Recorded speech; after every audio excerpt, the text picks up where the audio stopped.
Boa noite, meus irmãos. Uma alegria, um privilégio estarmos juntos nessa noite, aprendendo mais de Deus. As crianças, Fernando, podem sair? Crianças até 8 anos podem sair com o Fernando. Eu sei que eles estavam ansiosos lá fora já. Os juniores, eles já voltaram a ter o tempo de culto deles, então se o seu filho é junior, ele pode também, já desde o início do nosso culto de quarta-feira, ele já pode ir para lá e começa os juniores. Se o seu filho não é junior, está abaixo aí de 9 anos, sempre que a gente começa o tempo de pregação, o departamento infantil está funcionando ali para o teu filho. Lembrando das atividades, algumas atividades, dia 19 às 19h30 aqui na nossa igreja, nós temos o culto de ação de graças pelas forças de segurança. Prestigie, mas principalmente, ore por esse momento. É um momento realmente de pregarmos o Evangelho, de termos pessoas aqui dentro da igreja ouvindo claramente a respeito de quem Cristo Jesus é. Obrigado, Tadei. Então, dia 19 às 19h30 aqui na nossa igreja. Lembrando da classe de novos membros também, você que tem interesse em fazer parte da membresia dessa igreja, você pode mandar ali um zap nesse número com o seu nome, conversar com o Lucas, ele vai te explicar melhor como funciona. Hoje nós vamos começar a estudar um livro. Toda quarta-feira nós vamos agora nos dedicar ao estudo do Evangelho de João. Mateus, Marcos, Lucas, João, o quarto livro, no barquinho, o quarto livro aí do Novo Testamento, e nós vamos então nos aprofundar, estudar com mais calma, olhar, fazer um estudo aí exegético dele, olhando palavras interessantes e como o livro de João se aplica à nossa vida, o Evangelho de João se aplica à nossa vida, lembrando que ele é um dos 4 evangelhos, Mateus, Marcos, Lucas e João, mas ele não é o chamado evangelho sinótico. Os evangelhos sinóticos, que essa ideia de sinopses, que ter a mesma visão, a mesma ideia, eles são Mateus, Marcos e Lucas. E se você já leu Mateus, Marcos e Lucas, tem hora que você fala, mas eu já li isso, mas ali falava diferente daqui, e é realmente isso. Mateus, Marcos e Lucas, eles praticamente contam as mesmas narrativas, contam os mesmos fatos a respeito da vida de Jesus, mas sob óticas diferentes. Então eles são chamados de evangelhos sinóticos. Mas nós temos um quarto evangelho, que é João. Não uma quarta verdade, mas um quarto evangelho, que traz com uma maneira muito mais profunda. Enquanto Mateus, Marcos e Lucas, começa a história de Jesus aonde? Onde começa a história de Jesus ali? Isso, numa manjedoura em Belém. Se você já leu João, onde é que começa a história de Jesus em João? No princípio. João abrange quem é Jesus Cristo, a sua existência, a sua divindade. Por isso o Evangelho de João, ele tem algumas nuances extremamente importantes. E nós vamos tentar hoje ir do capítulo 1, versículo 1 até o versículo 18. Vamos tentar fazer uma leitura primeiro e depois estudarmos juntos esses versículos e alguns desses versículos. Feche seus olhos, por favor, e vamos orar. Deus, queremos pedir o teu direcionamento, que teu Espírito fale aos nossos corações e que a grandeza do Evangelho de João encontre morada nos nossos corações, nos dê convicções sobre aquilo que nós cremos, mude talvez alguns conceitos errôneos, não tão bem formados no nosso coração, para que nós estejamos cada vez mais alinhados com o Senhor, cada vez mais parecidos com Cristo Jesus. Assim nós te pedimos e oramos em nome de Jesus. Amém. Então vamos começar. Imagina que você está num lugar bem escuro. Você sabe, se aqui não tivesse nenhuma luz, tudo escuro, tateando você perceberia que existe o quê? Aqui dentro. Bancos e cadeiras, que mais? Uma escada, que mais? uma caixa de som, ou duas, ou três, ou quatro. Talvez você trombe aqui no púlpito, você trombe no teclado, você vai encontrar uma outra pessoa. Mas sem luz, você pode dizer que cor é essa cadeira? Sem luz, você pode dizer qual é a marca do teclado? Sem luz, você pode dizer qual é a cor do cabelo da pessoa que você encontrou? Não, a gente precisa de luz. E o Evangelho de João, ele vai falar sobre essa luz que iluminou as trevas. Essa luz que veio para os seus, mas foi rejeitado pelos seus. E eu quero começar lendo os versículos 1 e 2. No princípio era a palavra, e a palavra estava com Deus, e a palavra era Deus. Aquele que é a palavra estava com Deus no princípio. João, então, começa dizendo, fazendo algumas afirmações. Uma expressão que qualquer judeu daquela época entenderia.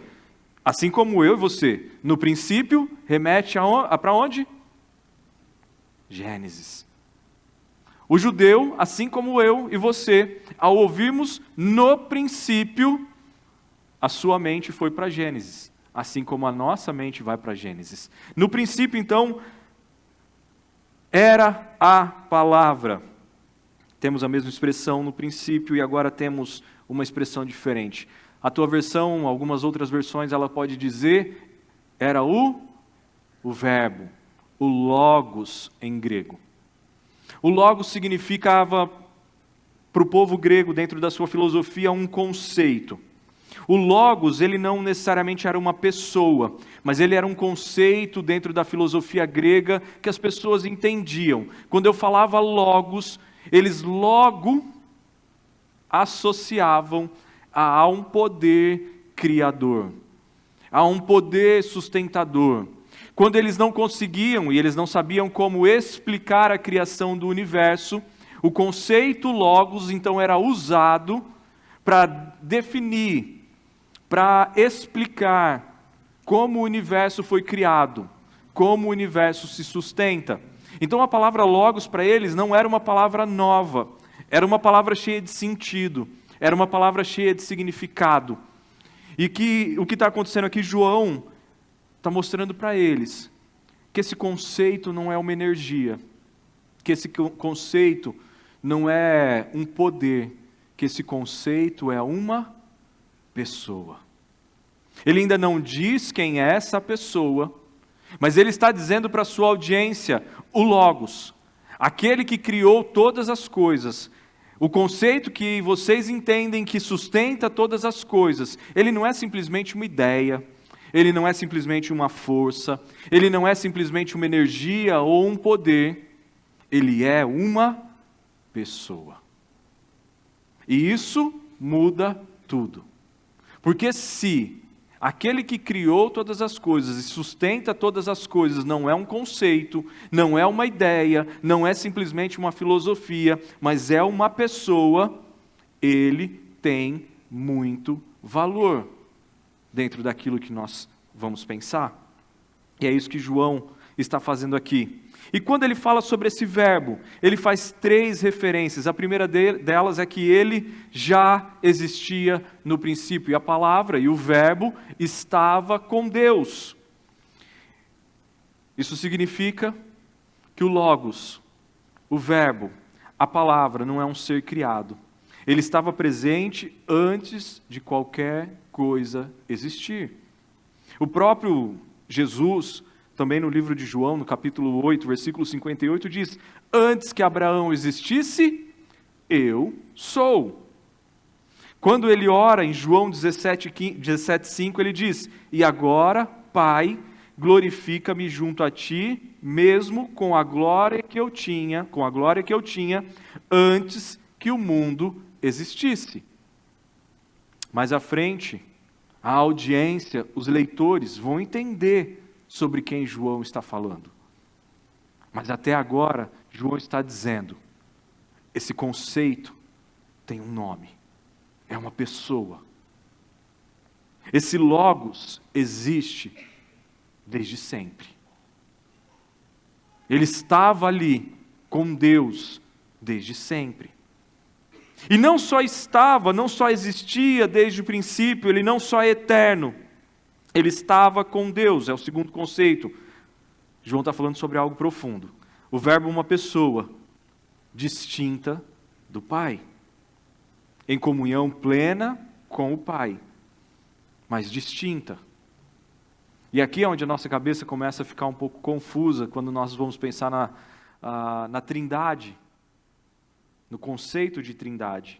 Mas João começa a estabelecer para a sua audiência, para aqueles que o ouviam, e hoje para nós, firmarmos as nossas convicções, de que nós não estamos falando de dois deuses, mas de um Deus que subsiste em duas pessoas. Um terceiro aspecto, para finalizar, ainda no versículo 1. E a palavra estava com Deus, e a palavra era Deus. Algumas igrejas, ao traduzirem esse texto, eles colocam algo que no original não existe.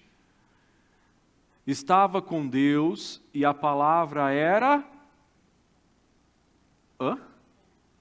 um Deus. Não Deus, mas um Deus. Como um Deus. Não dizendo que Jesus então é Deus, mas é como um Deus, como alguém criado por Deus, alguém extremamente importante, mas não Deus. O que João está fazendo aqui é dizer, Jesus é Deus, e essa é uma das afirmações mais importantes de toda a Bíblia. Jesus, o Verbo, o Logos, é perfeitamente Deus, em caráter, em perfeição e em qualidades. Jesus não é menos Deus, Jesus não é um semideus, Jesus não é parecido com Deus, Jesus é Deus. Por isso Jesus, lá no versículo 30 do capítulo 10, pôde dizer, eu e o Pai somos um. Tadei, você está rápido, hein? Parabéns. Por isso, no versículo 9 do capítulo 14, ele pôde dizer, quem vê a mim, versículo 9, quem vê a mim, vê ao Pai. No finzinho, depois da interrogação. Em Jesus, eu e você podemos ver perfeitamente o Pai. Em Jesus Cristo, nós podemos contemplar a totalidade dos atributos do Pai, a totalidade das qualidades do Pai. Por isso ele diz, eu e o Pai somos um. Não há separação entre o que Jesus revela e o que o Pai é. Eles são um. Se você quer conhecer a Deus, estuda sobre Jesus. Se você quiser saber mais sobre o Pai, é só você conhecer bem o Filho, pois eles são um. Versículos de 3 a 11, continua falando sobre a ação criadora e reveladora do Verbo. Todas as coisas foram feitas por intermédio dele. Sem ele, nada do que existe teria sido feito. Nele estava a vida, e esta era a luz dos homens. A luz brilha nas trevas, e as trevas não, a luz brilha nas trevas, e as trevas não a derrotaram. Surgiu um homem enviado por Deus chamado João. Ele veio como testemunha para testificar acerca da luz, a fim de que por meio dele todos os homens crescem. Ele próprio não era a luz, mas veio como testemunha da luz. Estava chegando ao mundo a verdadeira luz que ilumina todos os homens. Aquele que é a palavra estava no mundo e o mundo foi feito por intermédio dele, mas o mundo não o reconheceu. Veio para o que era seu, mas os seus não o receberam. Todas as coisas foram feitas por intermédio dele. Sem ele, nada do que existe foi feito. Nele estava a vida, e a vida era a luz dos homens. A luz, peguei alguns trechos, a luz resplandece nas trevas, e as trevas não a derrotaram. A verdadeira luz que ilumina todos os homens estava vindo ao mundo. Aquele que é o Logos, aquele que é a palavra, aquele que é o Verbo, estava no mundo, e o mundo foi feito por intermédio dele, mas o mundo não o reconheceu. João, depois de afirmar a pré-existência de Jesus, a divindade de Jesus, ou seja, dizer que Cristo Jesus não foi criado, dizer que Cristo Jesus não é um semideus, não é parecido com Deus, mas é Deus. Depois disso, João começa a falar sobre relacionar a sua existência com a existência de tudo o que existe. O Verbo, o Logos, é aquele por meio de quem Deus criou o mundo e sustenta tudo o que foi criado. Todas as coisas, sem exceção, foram criadas por Ele. E pensa nisso. A mesma palavra que disse haja luz em Gênesis, o mesmo verbo, o mesmo logos que disse haja luz em Gênesis, é o verbo que se tornou carne em João. É o Criador entrando na sua própria criação, tomando forma de homem. João vai dizer, nele estava a vida. A vida pertence a quem? A Jesus. Só há vida em Jesus. Ele é o doador da vida. Por isso ele disse, no versículo 6 do capítulo 14, eu sou o caminho, a verdade e a vida. E essa vida se define de um jeito bastante específico. No capítulo 17, versículo 3. E a vida eterna é esta, que te conheçam, a ti, o único... 17, versículo 3.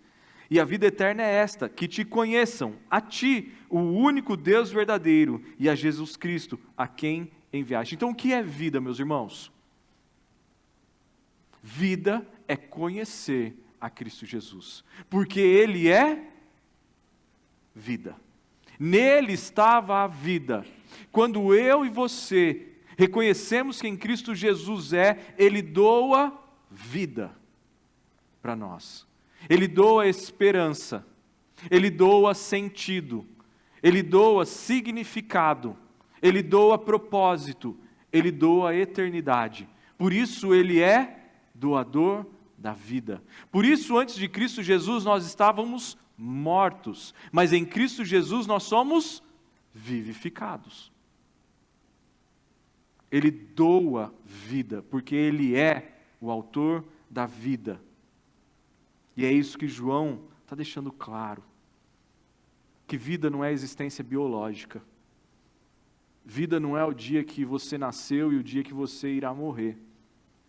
Não é o tempo cronometrado no nosso relógio, no calendário que você tem na parede. Vida é conhecer a Cristo Jesus. Por isso só é vivo de verdade, quem conhece a Cristo Jesus. Essa vida manifesta no Verbo, ela é a luz do mundo. Jesus é a única luz verdadeira que ilumina todo ser humano.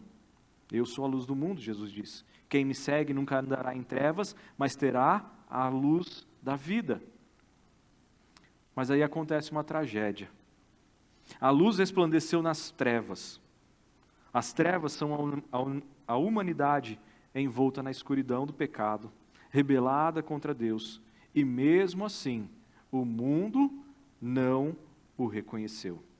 O Criador veio até a sua criação, e a criação o ignorou, o rejeitou. O povo que esperava pelo Messias não entendeu que ele era o Messias de Deus, porque eles esperavam um outro tipo de luz, um outro tipo de libertação, um outro tipo de vida.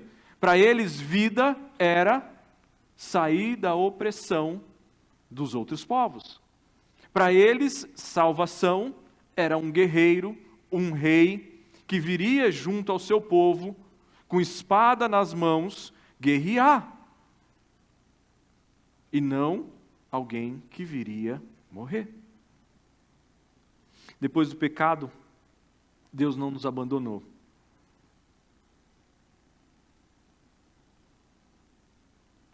Deus não deixou a humanidade tateando no escuro, tentando adivinhar quem Ele é. O Verbo eterno, que é a luz desde o princípio, Ele vem ao mundo iluminar a sua criação. Iluminar o homem a que Ele criou e foi rejeitado por eles. Hoje nós temos muitas luzes tentando brilhar também.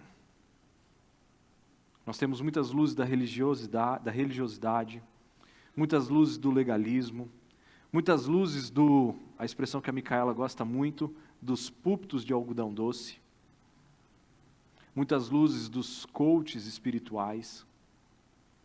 Nós temos muitas luzes querendo tomar o lugar da luz de Cristo Jesus.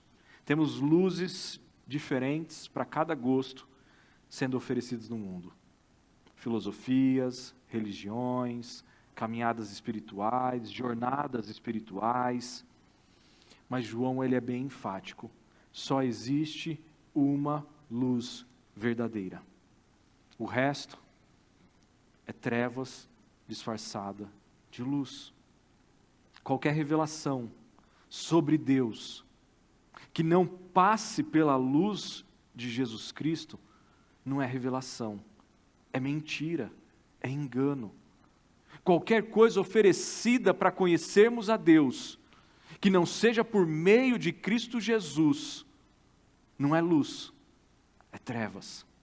Qualquer forma de alcançarmos a Deus, de sermos filhos de Deus, próximos a Deus, que exclui Cristo Jesus, que não trata sobre Cristo Jesus, não é luz, é trevas, disfarçadas de luz.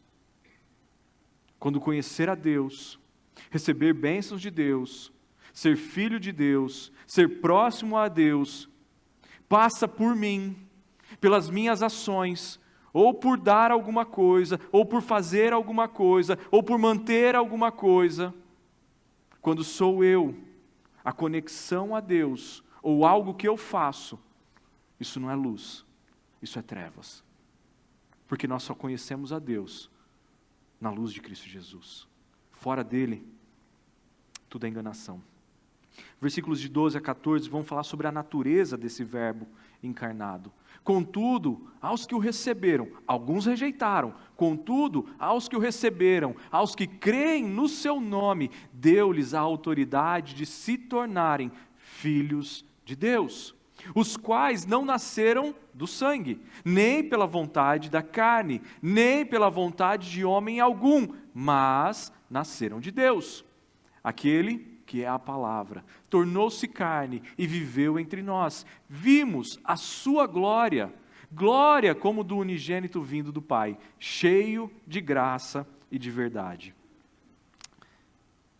Chegamos talvez ao que é o coração do Evangelho.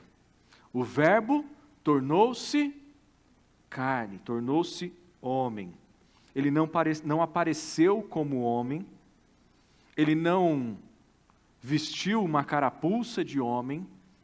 João diz, ele tornou-se, adquiriu natureza humana, teve fome, chorou, ficou cansado, teve bolha no pé, chutou pedra, machucou a unha. Assim como eu e você, Jesus tornou-se homem, como nós, mas com uma diferença fundamental: sem pecado. Ele não apenas se parecia com um homem, ele não usou a humanidade, o aspecto físico como uma fantasia, ele se fez carne de verdade. E ao mesmo tempo não deixou de ser Deus, sendo perfeitamente Deus e perfeitamente homem ao mesmo tempo, sem mistura, sem confusão, sem divisão. Essa é a glória que João diz ter visto. Não um espetáculo, fogos de artifício, rojões, como no final do ano. A glória do unigênito do Pai. A glória de Deus se fazendo carne, se fazendo acessível, se fazendo tocável. o Deus que ninguém jamais viu, agora podia ser visto, podia ser ouvido, podia ser tocado. Esse é Jesus. João conviveu com Jesus mais ou menos 3 anos e pouco. Comeu com ele, o viu ser crucificado, ressurreto, e agora escreve com autoridade de quem viu de perto. O que era desde o princípio, o que ouvimos, o que vimos com os nossos olhos, o que contemplamos com as nossas mãos, o que contemplamos e as nossas mãos apalparam, isto proclamamos a respeito da palavra da vida. Nós estamos ouvindo de alguém, lendo de alguém, que não ouviu a história da boca de outra pessoa, mas conviveu com o Verbo, viu a Cristo Jesus. Versículos de 14 a 18 vão falar sobre a missão. 14 a 18. Aquele que a palavra tornou-se carne e viveu entre nós, vimos a sua glória, a glória do unigênito, vindo do Pai, cheio de graça e de verdade.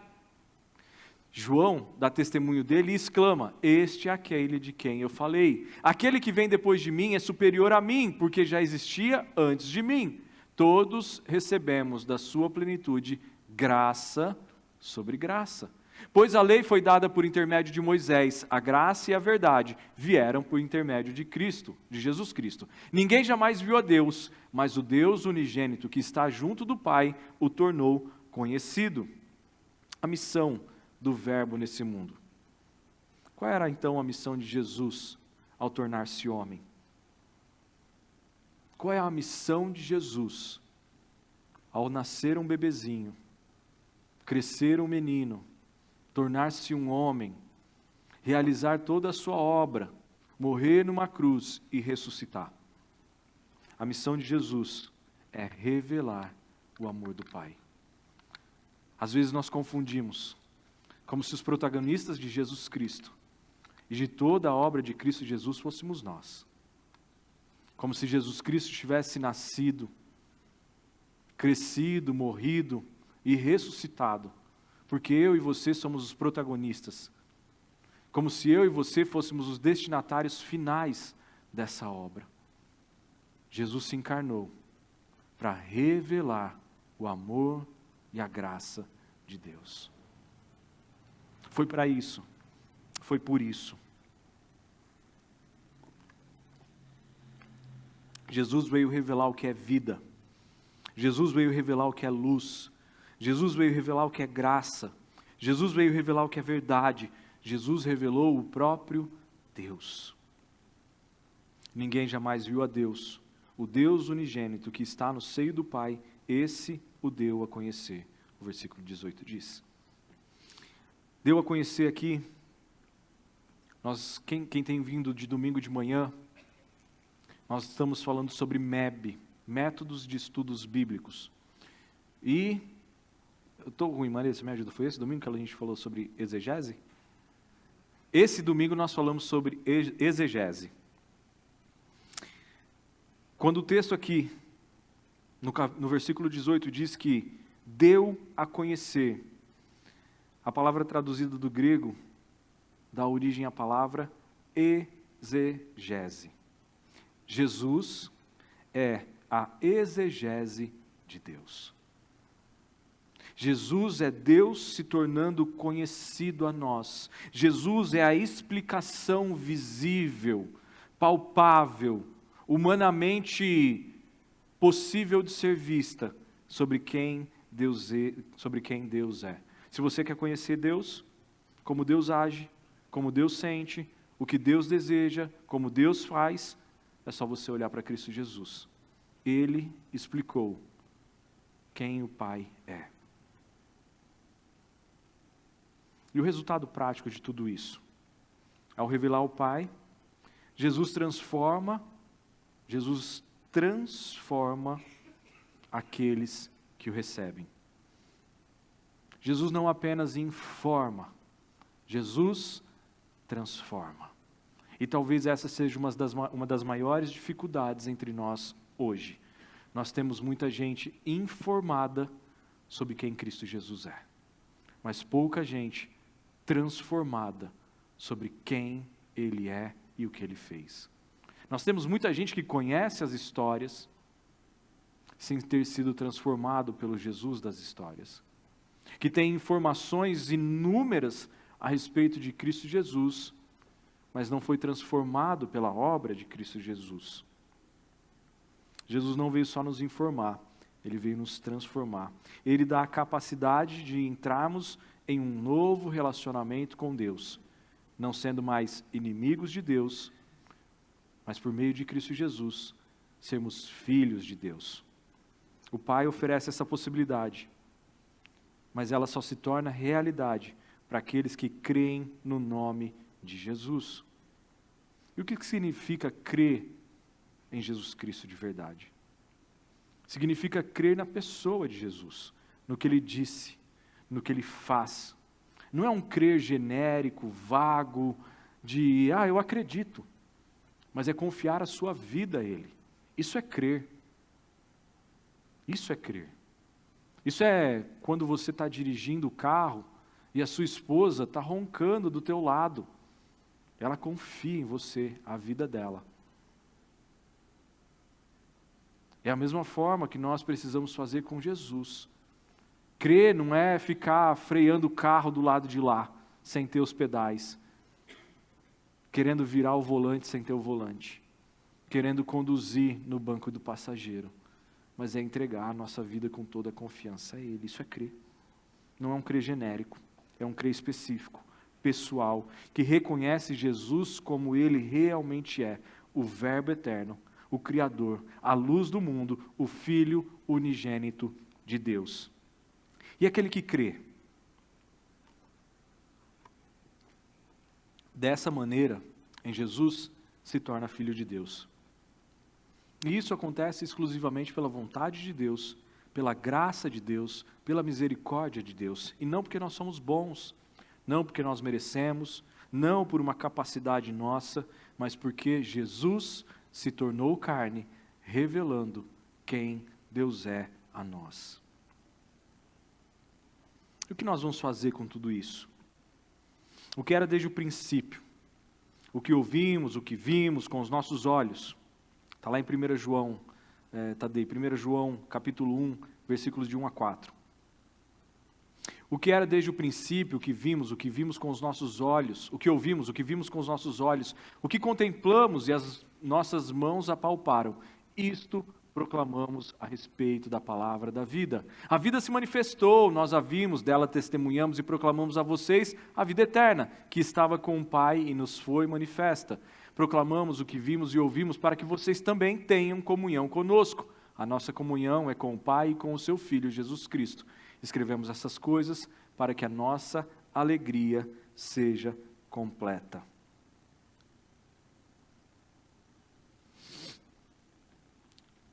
Para nós que somos crentes em Cristo Jesus, algumas aplicações. A primeira delas é que nós estamos seguros na mão dEle. Jesus é o centro da nossa fé. E se Ele for o centro da nossa fé, nós estamos seguros. Nós precisamos conhecer a missão de Jesus Cristo, a sua verdadeira natureza, quem Ele é. Em meio a tantos conceitos deturpados, tantas luzes mentirosas, trevas se disfarçando de luz, nós precisamos conhecer cada vez mais a luz verdadeira que é Cristo Jesus. Não dá para conhecer superficialmente, não dá para fingir que conhecemos, precisamos conhecer de verdade.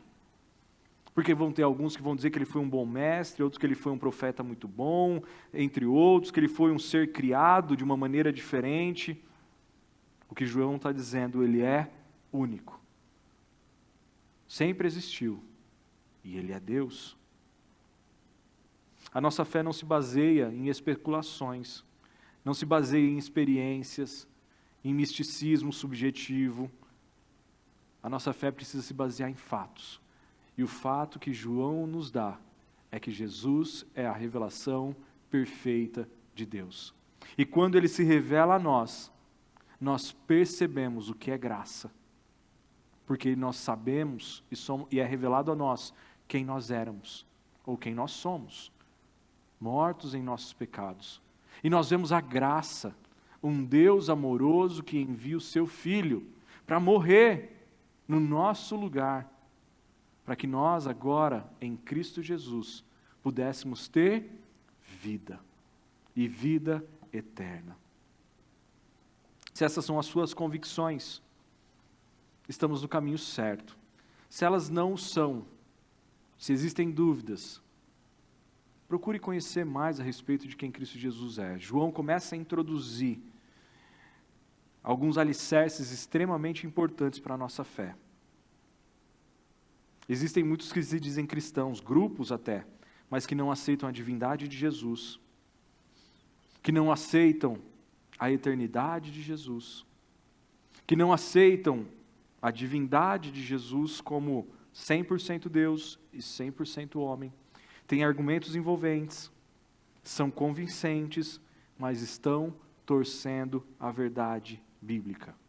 Por isso nós precisamos manter a nossa fé firmada no ensino da palavra de Deus. Conhecer Jesus, o Verbo, é Deus, desde o princípio, sem começo, sem fim, o Criador de todas as coisas, que se fez carne para nos revelar o Pai e então nos dar vida. Amém? Que essa verdade, a verdade do Verbo encarnado, não seja simplesmente informações na nossa cabeça, mas transformações no nosso coração e na nossa vida. Que eu e você possamos dizer como João disse: o vimos, o recebemos, nascemos de novo. Amém? Vamos orar? Deus, queremos te agradecer, ó Pai, por quem Tu és. Queremos te agradecer por Teu imenso amor, revelando Cristo Jesus. Nasceu, cresceu, cumpriu a obra que lhe foi designada, revelando em toda a sua obra quem o Senhor é, revelando quem nós somos, expondo a nossa fragilidade, o quão pecadores nós somos, necessitados da Tua graça, necessitados da Tua misericórdia. Obrigado porque em Cristo Jesus a luz brilhou nas trevas e um dia fomos alcançados, convencidos dos nossos pecados, convencidos da justiça, do juízo, e entregamos o nosso caminho e a nossa vida ao Senhor. Nos ajude, ó Pai, a conhecermos, firmarmos cada vez mais os nossos passos. Que nesses próximos dias de culto, às quartas-feiras, em que debruçaremos sobre o Evangelho de João, o Teu Espírito fale aos nossos corações e saiamos daqui cada vez mais convictos, alegres e transformados pela verdade do Evangelho que tem alcançado, aprofundado e transformado o nosso coração. Assim nós oramos em nome de Jesus. Amém.